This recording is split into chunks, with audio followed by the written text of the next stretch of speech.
Lilly Ledbetter was denied justice by the Supreme Court, but found it on her own tour. Read through old Supreme Court decisions and you'll be struck by how little they tell you about the individual Americans at the center of the cases. To take one example, the majority opinion in the landmark 1963 decision in Gideon Wainwright, which established the right to a court-appointed lawyer for indigent criminal defendants, doesn't even bother to include Clarence Earl Gideon's full name, which appears only in a direct quote cited in a footnote. But the people in these cases have lives that began before their moment in Supreme Court jurisprudence and extend after it. And in some cases, they got the last laugh. Lilly Ledbetter, who died over the weekend at age 86, was one of those Americans.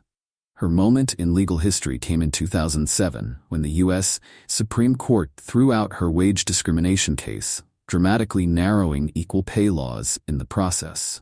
But Ledbetter pushed on, becoming a public advocate for fair pay and helping change the law in Congress just 2 years later. Obituaries for Ledbetter have memorialized her fight for fair pay. But Ledbetter's life is also a good reminder that the fight for justice doesn't always end at the courthouse doors, especially in light of the current conservative majority's attempts to close those doors to so many Americans.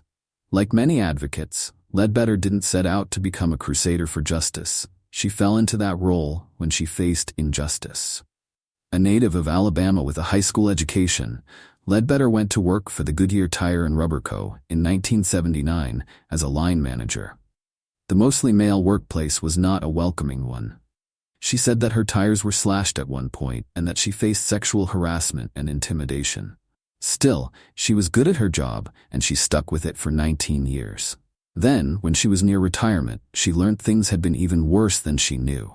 An anonymous note left in Ledbetter's locker told her that she was being paid substantially less than male managers, $3,272 a month, compared with $4,286 to $5,236. When Ledbetter filed a complaint with the Equal Employment Opportunity Commission, her employer retaliated by reassigning her to a job that involved heavy lifting, she later testified.